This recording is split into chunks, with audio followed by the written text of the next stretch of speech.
Orang benar itu statusnya, orang benar akan mengalami resilience.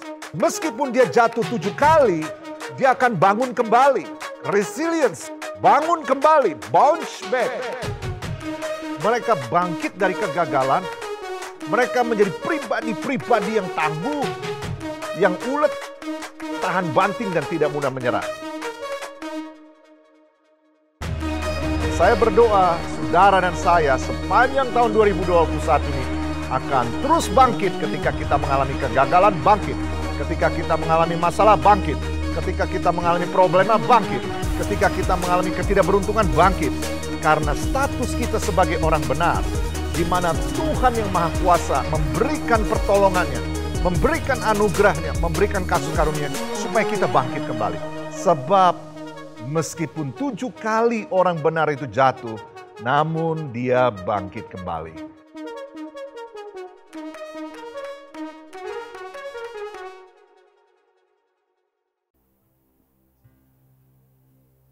Kami bersyukur Tuhan untuk kasih-Mu, ya.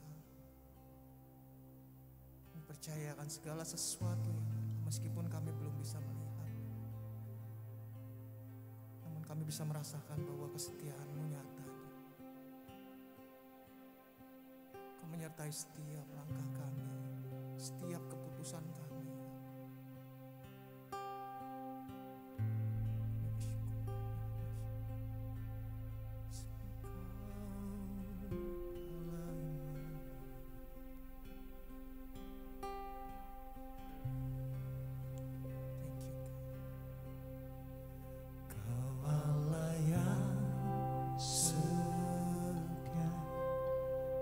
Pernah tinggalkanku, Kau yang selalu ada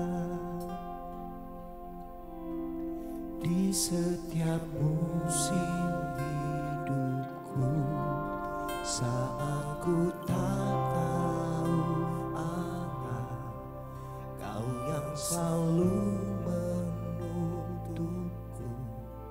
Sekalipun terjatuh, Kau yang selalu menopangku. Katakan Engkau Allah Immanuel, yang selalu menyertai. Sungguh ku bersyukur untuk kasih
Sungguh ku bersyukur untuk kasih setiamu,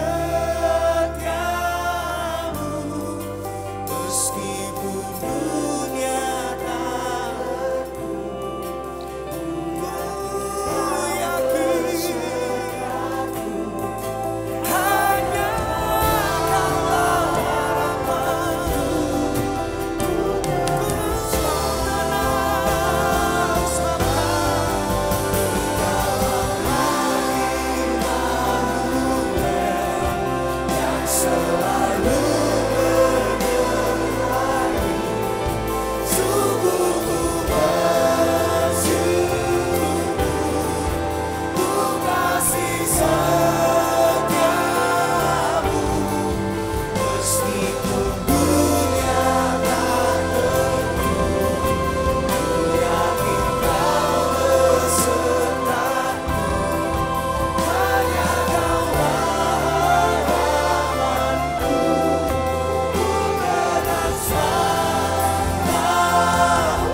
Jesus' blood and righteousness. I dare not trust the sweetest friend, but wholly trust in Jesus' name. Come on, church, sing, my hope is built. My hope is built.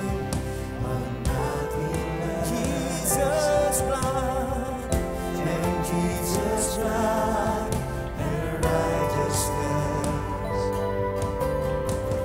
I cannot trust the sweetest friend, but wholly trust in Jesus' name.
segala sesuatu.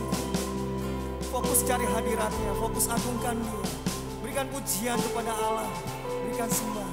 Segala puji, segala hormat, segenap hatiku menyembah.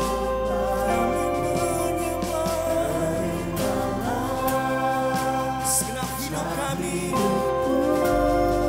persembahkannya. Kami percaya kepadamu ya Bapa, tiada yang mustahil bagimu. Katakan, segala puji, segala hormat kami.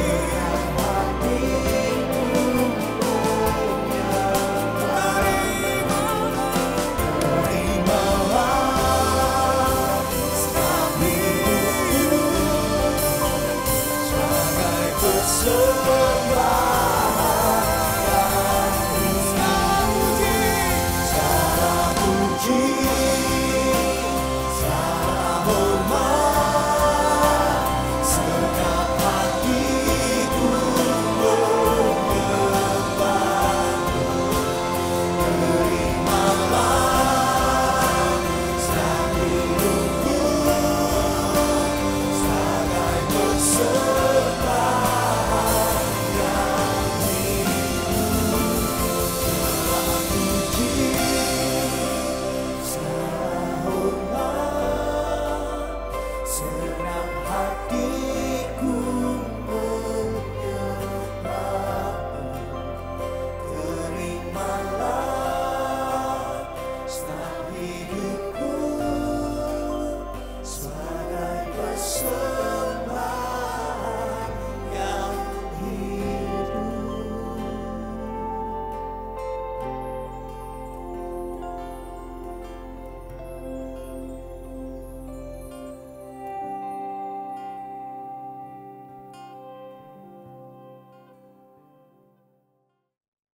Shalom saudara-saudara yang dikasihi Tuhan, hari ini kita memasuki bulan Agustus, bulan yang istimewa bagi negara yang kita cintai, Indonesia, yang tanggal 17 Agustus nanti merayakan kemerdekaannya. Juga sekaligus bulan yang istimewa bagi semua jemaat SLCC, karena tanggal 7, ya 7 hari lagi dari sekarang, maka 7 Agustus nanti SLCC memperingati atau merayakan 10 tahun keberadaannya sejak perintisan pertama. Semua karena anugerah Tuhan. Semua karena anugerah Tuhan. Mari kita siapkan firman Tuhan pada pagi hari ini. Kita siapkan hati kita terlebih dahulu sebelum kita mendengarkan firman Tuhan. Mari kita berdoa.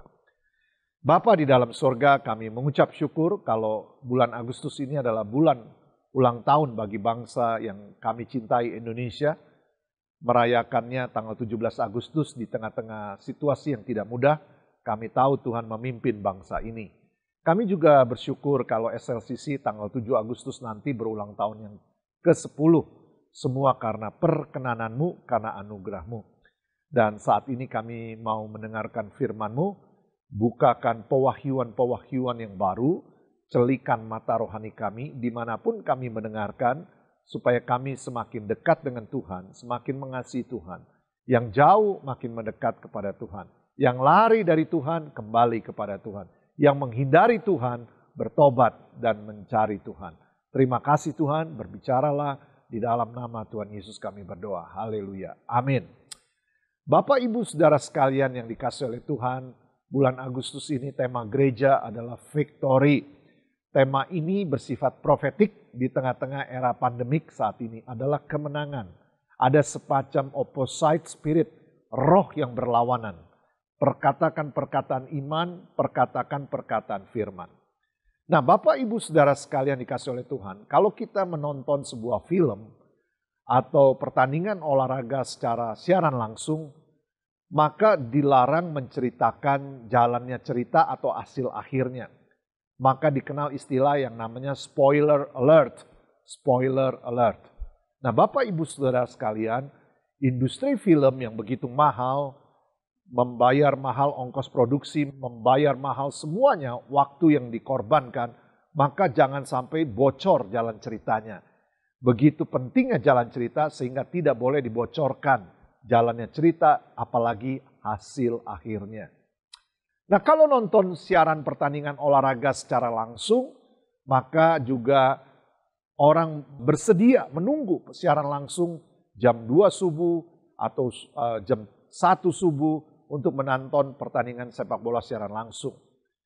1 jam 30 menit atau 90 menit pertandingan, waktu pertandingan bisa ditonton sebenarnya besoknya sudah ada hasil akhirnya. Tetapi orang tidak mau menonton hasil akhirnya biasanya, mau merasakan ketegangannya. Apalagi kalau penggemar salah satu kesebelasannya. Misalnya itu pertandingan sepak bola. Atau kalau saudara melihat sebuah sulap, maka tentu tidak dikasih tahu prosesnya atau tidak dikasih tahu hasil akhirnya atau triknya. Karena kalau sudah dikasih tahu nggak seru lagi. Sulap itu seru ketika kita menjalani proses nontonnya. Tidak dikasih tahu bagaimana kuncinya. Spoiler alert. Nah, Bapak Ibu Saudara sekalian, kalau kita nonton, maka dilarang memberitahu jalan cerita atau hasil akhirnya. Bagaimana kalau kita menghadapi ujian? Kalau kita sekolah menghadapi ujian, justru kita ingin tahu spoilernya, bocorannya, atau rahasianya, kisi-kisinya. Ya, supaya kita belajar itu bisa pas yang kita pelajari itu yang keluar. Biasanya kalau kita belajar atau menghadapi ujian, kita mau ada spoilernya, bocorannya. Nah, begitu juga ketika kita ketika kita menghadapi situasi yang sulit, kita pengen tahu hasil akhirnya. Nah, saudara, tahukah saudara di dalam Alkitab itu berbeda dengan cara kita menonton film. Ya. Kalau nonton film kita dilarang keras menceritakan, membocorkan jalannya cerita. Di Alkitab Tuhan seringkali memberitahu hasil akhirnya di awal. Tuhan memberitahu kepada kita hasil akhirnya kemenangan justru pada waktu di awal. Mari kita lihat contoh-contohnya, saudara. Misalnya pada waktu cerita Nabi Nuh. Di dalam cerita Nabi Nuh, Tuhan memberitahu kepada Nabi Nuh di dalam kitab Kejadian pasal 6 ayat 17 dan 18, demikian firman Tuhan. Sebab sesungguhnya, kata Tuhan, aku akan mendatangkan air bah meliputi bumi untuk memusnahkan segala yang hidup dan bernyawa di kolong langit, segala yang ada di langit dan mati binasa. Tetapi dengan engkau Nuh, aku akan mengadakan perjanjianku dan engkau akan masuk ke dalam bahtera itu, engkau bersama-sama dengan anak-anakmu dan istrimu dan istri anak-anakmu. Tuhan sudah membocorkan terlebih dahulu. Nuh, bangun bahtera. Nanti akan ada air bah besar. Kamu dan keluargamu akan diselamat. Tuhan waktu menyampaikan firman, dia sudah kasih tahu bocorannya. Kalau engkau setia, ikuti firmanku, membangun bahtera, kamu dan seisi rumahmu selamat. Pola ini bukan cuma terjadi pada Nuh, ini adalah pola yang sering terjadi. Karena Tuhan itu adalah Alfa dan Omega, yang awal dan yang akhir. Dia tahu yang awal, dia tahu hasil akhir. Dia memberitahu kepada umatnya cerita kesuksesan, cerita kemenangan, victory di awalnya. Nah, contoh yang berikutnya adalah Abraham. Abraham sudah dibocorin. Ya, pada waktu Abraham dipanggil keluar dari sanak familinya, dikatakan begini, berfirmanlah Tuhan dalam Kejadian 12 ayat 1, 2, dan 3, pergilah dari negerimu, dari sanak saudaramu, dari rumah bapamu ini ke negeri yang akan kutunjukkan kepadamu. Aku akan membuat engkau menjadi bangsa yang besar, memberkati engkau serta membuat namamu masyhur, dan engkau akan menjadi berkat. Aku akan memberkati orang-orang yang memberkati engkau dan mengutuk orang yang mengutuk engkau, dan olehmu semua kaum di muka bumi akan mendapat berkat. Tuhan menyampaikan spoiler kepada Abraham. Dia menyampaikan dulu berkat yang akan dia terima ketika Abraham taat. Jadi end result, hasil akhir dikasih tahu di awal. Contoh yang lain adalah Gideon. Pada waktu Gideon hidup, itu bangsa Israel mengalami kesulitan karena bangsa Israel banyak melakukan penyembahan berhala. Sehingga bangsa Israel ditaklukkan oleh Midian. Pada waktu itu mereka diserbu oleh Midian, hasil buminya dirampas. Sehingga pada waktu itu Gideon juga bersembunyi dengan spirit ketakutan. Di dalam Hakim-Hakim pasal 6 ayat 11 dikatakan gini, sedang Gideon anaknya mengirik gandum dalam tempat pemerasan anggur agar tersembunyi bagi orang Midian. Harusnya mengirik gandum di tempat pengirikan gandum. Tetapi dia mengirik gandum di tempat pemerasan anggur. Bukan pada waktu dia mengirik gandum bukan musim anggur. Sehingga orang Midian tidak menyerbu ladang tempat pengirikan anggur. Dia bersembunyi karena takut. Tapi pada waktu itu Tuhan kasih tahu hasil akhirnya kepada Gideon. Pada waktu itu malaikat Tuhan menampakkan diri, ayat 12, kepadanya dan berfirman kepadanya, Tuhan menyertai engkau, ya pahlawan yang gagah berani. Disebut hasil akhirnya, kamu pahlawan yang gagah berani. Jawab Gideon kepadanya, Tuanku, jika Tuhan menyertai kami, mengapa semuanya ini menimpa kami? Di mana segala perbuatan yang ajaib yang diceritakan nenek moyang kami kepada kami? Ketika mereka berkata, bukankah Tuhan telah menuntun kita keluar dari Mesir? Tapi sekarang Tuhan membuang kami, menyerahkan kami ke dalam cengkeraman orang Midian. Lalu berpalinglah Tuhan kepadanya dan berfirman, pergilah dengan kekuatanmu ini, selamatkan orang Israel dari cengkeraman orang Midian. Bukankah aku mengutus engkau? Tetapi jawabnya kepadanya, Tuhanku, apa yang akan kuselamatkan orang Israel? Ketahuilah kaumku adalah yang paling kecil di antara suku Manasye. Aku pun seorang yang paling muda di antara kaum keluargaku. Pesimis melihat masalah besar. Tapi Tuhan kasih tahu hasil akhirnya. Berfirmanlah Tuhan, ayat 16, tetapi akulah yang menyertai engkau, sebab itu engkau akan memukul kala orang Midian sampai habis. Jadi hasil akhirnya dikasih tahu di awal bahwa Gideon akan menjadi pahlawan yang gagah perkasa, Midian akan dipukul habis. Meskipun di tengah-tengah ketakutan dan kebingungan dan ketidakpastian. Pola itu terlalu banyak di perjanjian lama. Di perjanjian baru ada juga contoh-contohnya banyak. Contohnya adalah Petrus, seorang nelayan, pada waktu ditanya, Yesus bertanya kepada murid-muridnya di dalam Matius 16, menurut kamu siapakah aku ini? Maka Matius 16 ayat 16 spektakuler, Petrus menjawab, jawab Simon Petrus, engkau adalah Mesias, anak Allah yang hidup. Ayat 17, kata Yesus kepadanya, berbahagialah engkau Simon bin Yudus, sebab bukan manusia yang menyatakan itu kepadamu, melainkan Bapamu yang di sorga. Aku berkata kepadamu, engkau adalah Petrus, di atas batu karang ini aku akan mendirikan jemaatku, dan alam maut tidak akan menguasainya. Kepadamu akan kuberikan kunci kerajaan sorga, apa yang kau ikat di dunia ini akan terikat di sorga, apa yang kau lepaskan di dunia akan terlepas di sorga. Pada waktu itu Yesus memberitahu hasil akhirnya, bahwa aku mendirikan jemaatku, alam maut tidak berkuasa atasnya. Dan Petrus menjadi bapak gereja. Dia menjadi rasul yang menjadi bapak gereja yang pertama. Cerita yang lain misalnya Rasul Paulus. Pada waktu dia masih menjadi Saulus. Dan dia menganiaya umat Tuhan. Tuhan menyampaikan kepada Ananias supaya bertemu dengan Saulus yang dibutakan oleh Tuhan dalam perjalanan ke Damsik. Kisah Rasul 9 ayat 15. Tetapi firman Tuhan berkata kepada Ananias, pergilah. Sebab orang ini, Paulus, adalah alat pilihan bagiku untuk memberitakan namaku kepada bangsa-bangsa lain, serta raja-raja dan orang-orang Israel. Aku sendiri akan menunjukkan kepadanya betapa banyak penderitaan yang harus dia tanggung oleh karena namaku. Tuhan membocorkan spoiler, membocorkan hasil akhirnya kepada Ananias bahwa Paulus ini akan dipakai Tuhan dengan dahsyat, meskipun banyak kesulitan dalam hidupnya. Nah saudara-saudara, Matius 6 ayat 33, Tuhan juga membocorkan rahasia kepada kita. Firman Tuhan berkata dalam Matius 6 ayat 33, cari dahulu kerajaan Allah dan kebenarannya, maka semuanya itu ditambahkan kepadamu. Nah, Tuhan sudah bicarakan hasil akhirnya, end resultnya, bahwa semuanya ditambahkan kalau kamu cari dahulu kerajaan Allah. Tetapi prosesnya itu membuat pergumulan buat kita. Sehingga kita nggak mudah mencari kerajaan Allah. Hasil akhirnya sudah diketahui. Nah berbeda kalau nonton film di bioskop atau nonton suatu film. Sudah dikasih tahu ceritanya, jalan ceritanya lalu hasil akhirnya kita nggak tertarik. Tetapi kalau kehidupan itu berbeda. Karena film itu biasa 1,5 jam atau ya film yang lama ya mungkin berapa minggu. Tapi kalau kehidupan manusia 70 tahun, 60 tahun.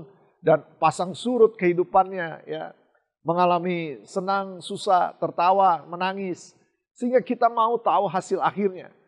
Pada waktu dikasih tahu hasil akhirnya pun kita melalui prosesnya. Dan prosesnya itu seringkali kita tidak mau ikutin. Nah, saat ini saya ingin kita sama-sama baca dari kitab Yosua. Kita belajar apa yang mesti kita pelajarin. Yuk kita baca sama-sama Yosua. Kenapa Yosua? Yosua ini hidup dalam 3 keadaan yang besar. Yosua hidup pada waktu bangsa Israel diperbudak di Mesir. Yosua hidup pada waktu bangsa Israel di padang gurun. Tapi Yosua hidup pada masa Israel tergenapi di tanah perjanjian.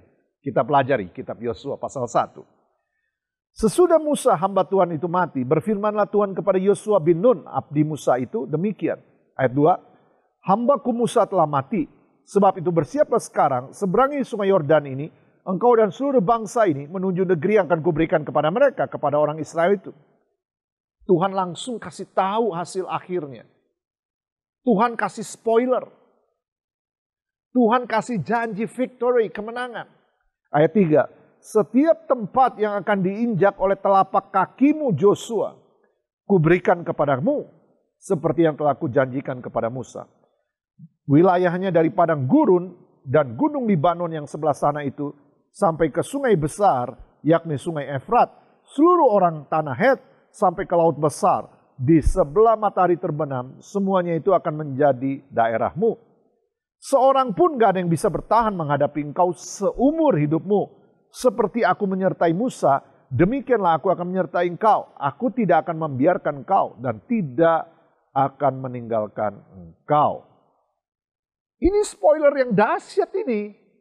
Kenapa? Karena hasil akhirnya sudah diceritakan bahwa gak ada satupun yang bisa menghadapi Joshua. Seluruh tanah yang diinjak oleh kaki Joshua menjadi milik Joshua. Jaminan kemenangannya pasti. Sekali lagi, end resultnya jaminan kemenangan. Dan jaminan kemenangan itu sifatnya pasti milik Joshua. Nah, yang jadi masalah adalah prosesnya.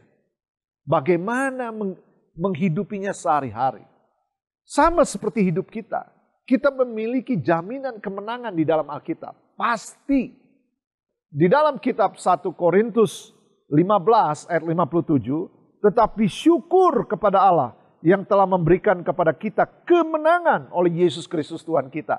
Jadi sudah ada janji kemenangan dalam Yesus. Tapi sama seperti Joshua, meskipun dijanjikan end resultnya adalah kemenangan, kita hari-hari ini hidup melalui proses. Nah, prosesnya itu bagaimana kita hidupin. Nah, di dalam kitab Joshua ini, di dalam ayat 6, 7, dan ayat 9. Kuatkan, teguhkan hatimu, sebab engkau yang akan memimpin bangsa ini memiliki negeri yang kujanjikan dengan bersumpah kepada nenek moyang mereka untuk diberikan kepada mereka.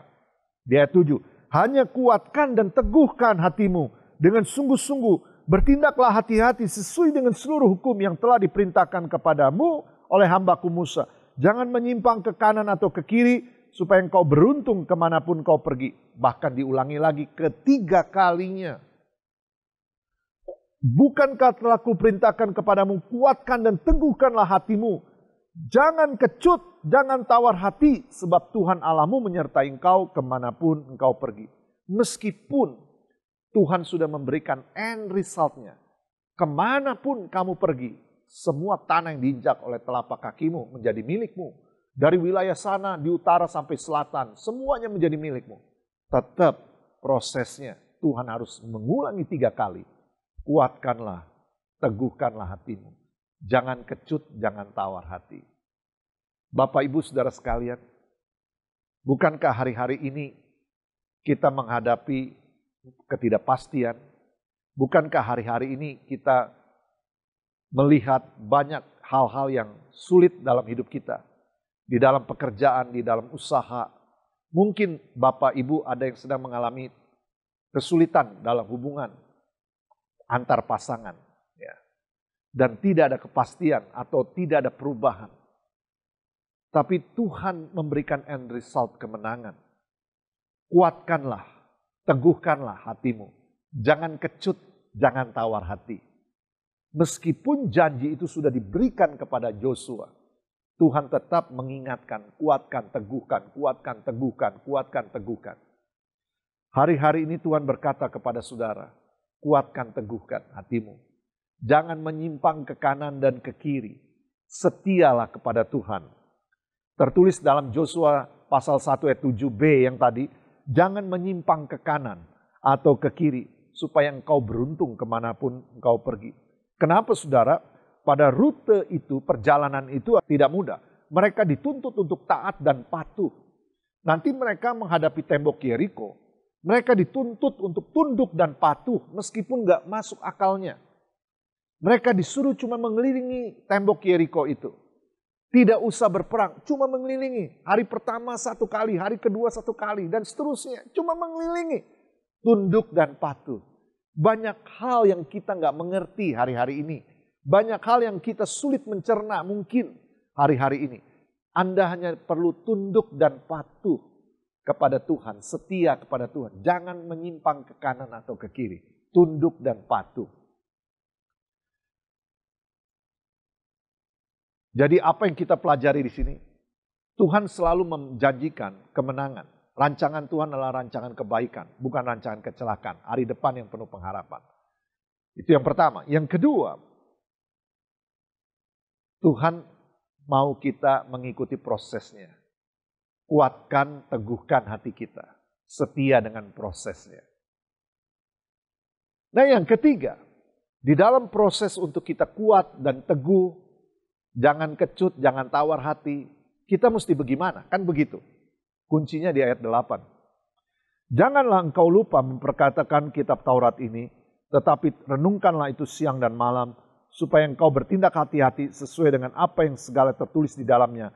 Sebab dengan demikian perjalananmu akan berhasil dan kau akan beruntung. Apa yang kita pelajari saudara?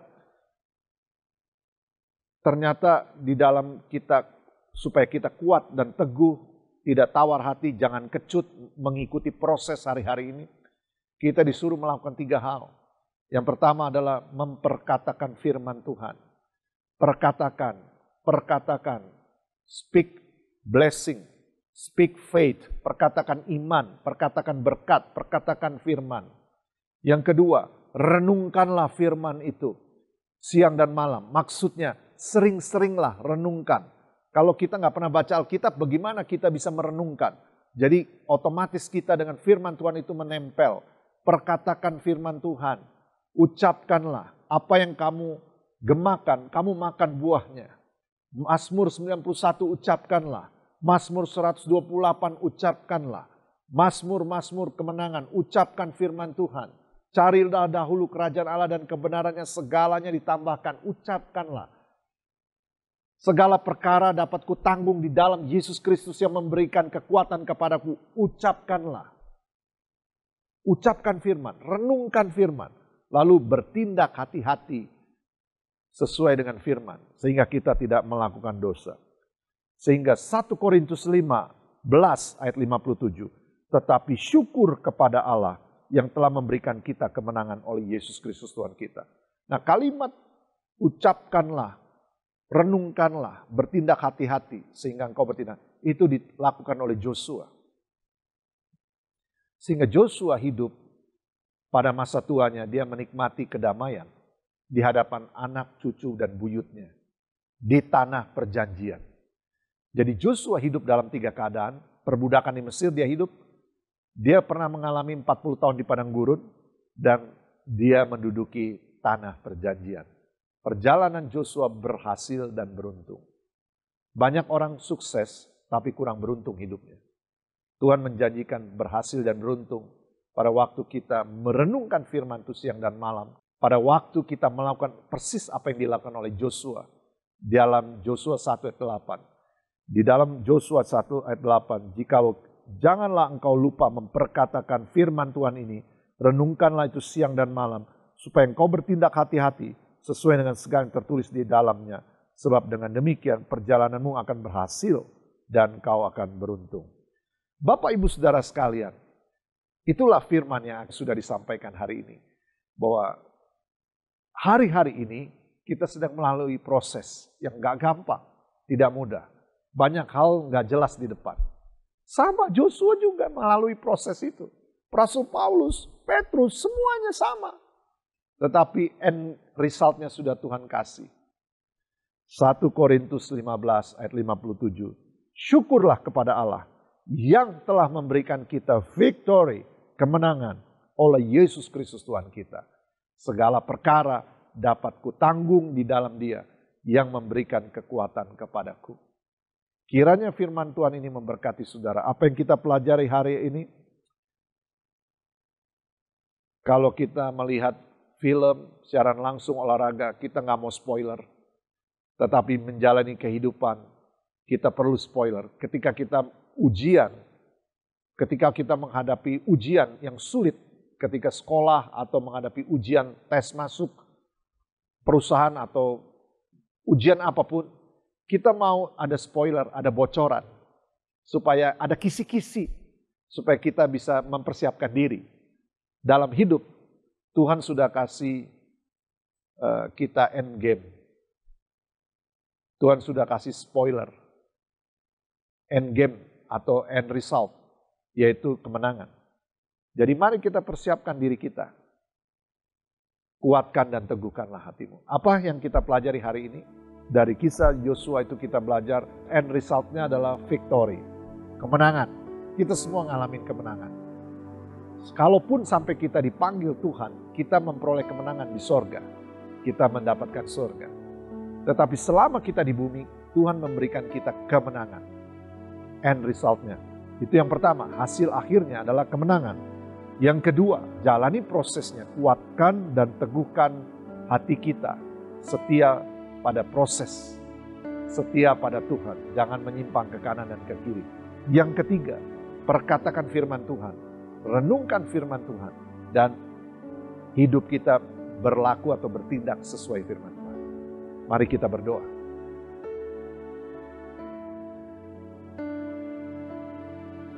Bapa di dalam sorga, kami berdoa memberkati semua jemaat-Mu yang hari ini sedang menghadapi pergumulan. Tuhan tahu bahwa mereka hanya perlu kuat dan teguh, tidak lari dari Tuhan, jalannya tidak menyimpang ke kanan atau ke kiri, tidak melakukan penyembahan kepada yang lain, tapi setia kepada Tuhan. Memperkatakan firman-Mu, merenungkan firman-Mu, dan berlaku bertindak hidup sehari-hari sesuai firman-Mu. Maka end resultnya adalah kemenangan diterima oleh kami semua. Berkati semua umat-Mu yang saat ini sedang bergumul, yang sedang mengalami kesusahan. Tuhan tolong mereka, kuatkan dan teguhkan hati mereka. Setia kepada Tuhan, tidak menyimpang ke kanan dan ke kiri. Hamba-Mu berdoa buat para istri atau para suami. Mereka juga memperoleh victory ketika mereka setia pada sumpah, pada janji pernikahan mereka. Mereka yang berjuang untuk janji pernikahan mereka tidak akan dipisahkan. Maka Tuhan memberikan mereka victory, kemenangan. Terima kasih Tuhan. Hamba-Mu berdoa juga buat semua yang sakit saat ini. Saudara-saudara yang sedang mengalami sakit COVID-19. Tuhan menjamah-Mu di dalam nama Tuhan Yesus. Tuhan menyembuhkan-Mu. Tuhan menyembuhkan-Mu. Tuhan menjamah-Mu. Pernapasan-Mu tidak menjadi sesak dan kamu menjadi pulih di dalam nama Tuhan Yesus. Terima kasih Tuhan. Kami mengucap syukur. Hasil akhir kemenangan milik kami. Kami hanya perlu setia. Tidak menengok, tidak menyimpang ke kanan ke kiri.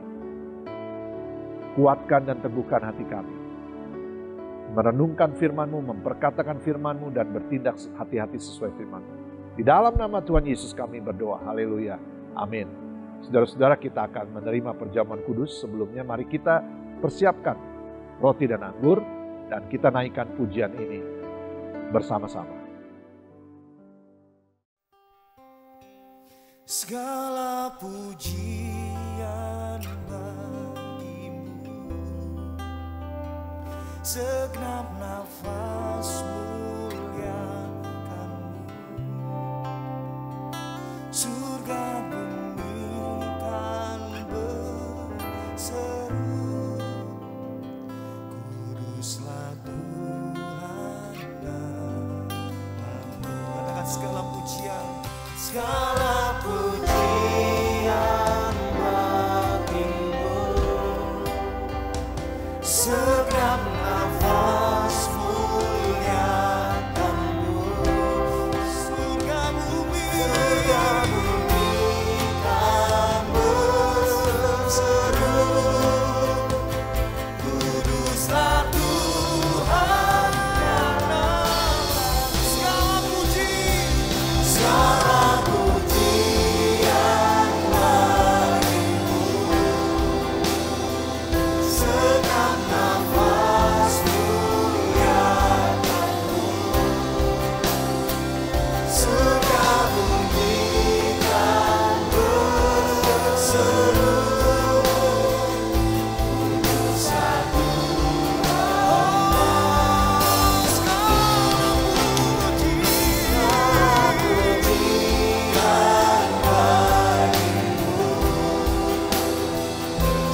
Bapak Ibu Saudara sekalian sudah memegang roti dan anggur di tangan Bapak Ibu sekalian. Mari kita siapkan hati terlebih dahulu.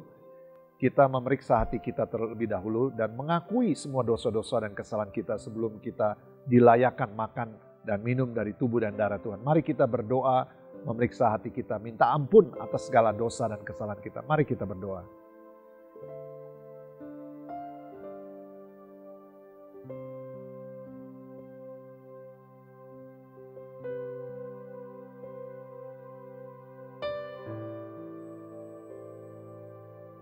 Mari kita angkat roti di tangan kita, sebab apa yang telah aku teruskan kepadamu telah aku terima dari Tuhan, yaitu bahwa Tuhan Yesus pada malam waktu diserahkan, dia mengambil roti dan sesudah itu dia mengucap syukur atasnya, dia memecah-mecahkannya dan berkata, inilah tubuhku yang diserahkan bagi kamu, perbuatlah ini menjadi peringatan akan aku. Bapak, Ibu, Saudara sekalian dikasihi oleh Tuhan, bukankah roti yang dipecah-pecahkan ini adalah persekutuan kita dengan tubuh Yesus Kristus? Dalam nama Tuhan Yesus, mari makanlah.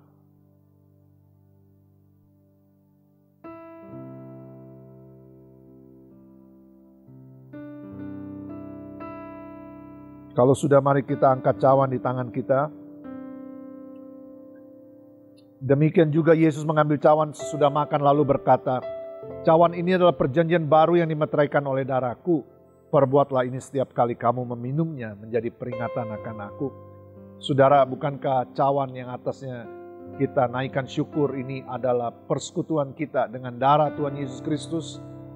Dalam nama Tuhan Yesus, mari minumlah. Mari kita naikkan doa yang diajarkan oleh Tuhan.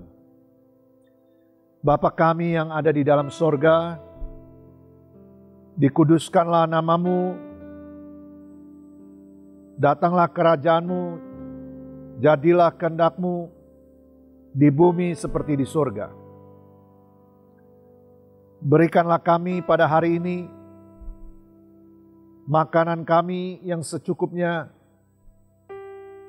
dan ampunilah kami akan kesalahan kami, seperti kami juga mengampuni orang yang bersalah kepada kami.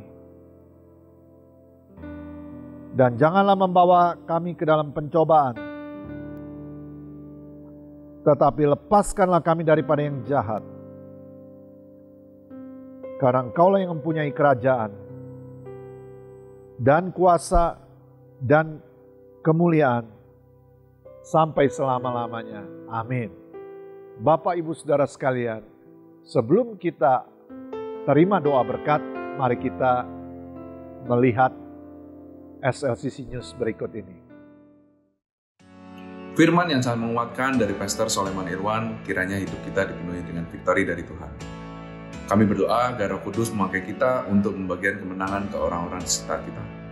Saat ini kami sedang berada di rumah dan tidak melakukan rekaman dari gereja sebagaimana anjuran pemerintah untuk stay at home. Kami mengajak jemaat untuk turut serta memutus rantai penyebaran COVID-19 dengan sebisa mungkin mengurangi mobilitas dan mematuhi protokol kesehatan demi kesehatan kita bersama. Kali ini kami akan menyampaikan beberapa pengumuman penting yang perlu menjadi perhatian kita bersama. Yang pertama, tepat hari ini tanggal 1 Agustus kita akan menyelesaikan rangkaian doa dan puasa SLCC. Kami berdoa agar melalui momen ini kita bisa memperoleh kemenangan, kesembuhan, dan terobosan dari Tuhan untuk menjalani hari-hari kita. Kami mengajak jemaat untuk membagikan kesan dan kesaksian yang didapat selama 2 minggu terakhir ke SLCC Hotline atau ke akun Instagram @gbd_SLCC. Kami juga mengingatkan kepada jemaat bahwa Diktiper akan kembali diadakan pada hari Selasa 3 Agustus pukul 19.30 melalui Zoom. Diktiper merupakan pendalaman Alkitab di SLCC di mana kita mendalami firman Tuhan dan mengenal Tuhan lebih dalam bersama-sama dengan komunitas orang percaya di SLCC. Diberkatilah orang yang memberi dengan sukacita, yang mengembalikan persepuluhan ke rumah Tuhan. Firman Tuhan berkata bahwa berkat dari Allah akan turun memberkati pekerjaan tangannya. Di minggu pertama ini, kami mengingatkan jemaat untuk mengembalikan persepuluhan ke rumah Tuhan. Persembahan dan persepuluhan dapat ditransfer ke rekening yang tertera di layar berikut ini.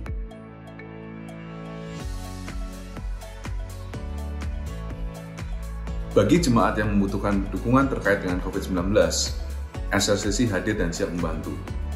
Bapak, Ibu, Saudara dapat menghubungi host leader atau SLCC hotline untuk memperoleh informasi lebih lanjut. Berikutnya, mari kita saksikan informasi kegiatan untuk minggu ini.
Untuk menutup ibadah hari ini, kami mengundang Bapak, Ibu, Saudara untuk bersatu dalam doa syafaat. Mari kita berdoa. Kami mengucap syukur untuk penyertaan Tuhan atas hidup kami dan bangsa kami. Kami berdoa bagi Indonesia. Kami memberkati Presiden kami, Bapak Joko Widodo, Wakil Presiden Bapak Maruf Amin, segenap Menko, Menteri, dan aparatur negara lainnya. Hikmat dan marifat boleh ada atas mereka dalam memimpin dan mengelola negara ini. Kami bersepakat dan bersatu hati berdoa agar Indonesia melewati masa-masa yang tidak mudah ini dengan anugerah dan berkat yang datang daripadamu. Kami berdoa bagi seluruh gereja Tuhan Indonesia, para hamba Tuhan dan pelayan-Mu dimanapun mereka berada, sertai mereka agar boleh menjadi dampak positif bagi lingkungan sekitarnya dan bagi Indonesia. Kami berdoa bagi seluruh jemaat agar mengalami keintiman, favor, dan kebaikan Tuhan lebih lagi. Biar roh kami menyala-nyala dan buah kami tetap. Berdoa bagi kami yang sedang menghadapi pergumulan agar Tuhan memberikan kekuatan dan jalan keluar. Berdoa bagi kami dan keluarga kami yang sedang sakit agar Tuhan memulihkan keadaan kami seperti sedia kala. Kami juga berdoa untuk lead pastor, Pastor Soleman Irwan dan Pastor Teti, Associate Pastor, Pastor Hasan Kurnia dan Pastor Suwarni, Pastor Stephen, host leader, dan semua para pemimpin di SLCC. Tuhan memberi hikmat dan kebijaksanaan dalam mengembalakan dan menjalankan pelayanan di SLCC agar terus menjadi garam dan terang bagi tubuh Kristus. Akhirnya biarlah firman-Mu boleh tinggal tetap di hati dan pikiran kami, serta menuntun jalan hidup kami. Biarlah semakin hari kami menjadi murid yang mencerminkan Kristus dan menarik orang-orang datang kepadamu. Berkatilah Pastor Irwan yang menaburkan firman-Mu pada hari ini, urapan hikmat dan kuasa boleh senantiasa menyertai beliau. Terima kasih Bapa di surga, di dalam nama anak-Mu Tuhan Yesus Kristus kami berdoa. Amin. Saudara-saudara yang dikasihi Tuhan, saya mensummary lagi firman Tuhan yang kita pelajari hari ini, bahwa end result atau hasil akhirnya Tuhan sudah kasih tahu di awal ketika mengikut Tuhan. Bukan jalannya mulus, bukan, tetapi jaminan kemenangan ada di dalam diri kita. Nah, ketika end result sudah dikasih, tugas kita adalah tetap kuatkan dan teguhkan hati kita. Jangan menyimpang ke kanan atau ke kiri, setia kepada Tuhan. Bagaimana caranya? Yaitu dengan memperkatakan firman Tuhan, merenungkan firman Tuhan siang dan malam, bertindak hati-hati sesuai firman. Kiranya firman ini memberikan kekuatan kepada kita menjalani hari-hari kita menjadi lebih daripada pemenang. Mari kita arahkan hati kita kepada Tuhan. Angkat kedua tangan saudara. Tuhan memberkatimu dan Tuhan melindungimu. Tuhan menyinari engkau dengan wajahnya dan memberikan kau kasih karunia. Tuhan menghadapkan wajahnya kepadamu dan memberikan kau damai sejahtera. Jadilah pemenang-pemenang supaya engkau menjadi saksi-saksi Tuhan dimanapun kau berada. Karena berkat, rahmat dari Allah Bapa, cinta kasih dari Tuhan Yesus Kristus, penyertaan dan kuasa Roh Kudus turun atas hidupmu. Di dalam nama Tuhan Yesus, semua yang percaya sama-sama kita katakan, Amin. Saudara-saudara yang dikasihi Tuhan, Happy Sunday, selamat waktu membuat bersama keluarga. Mari kita naikkan bersama-sama doksologi.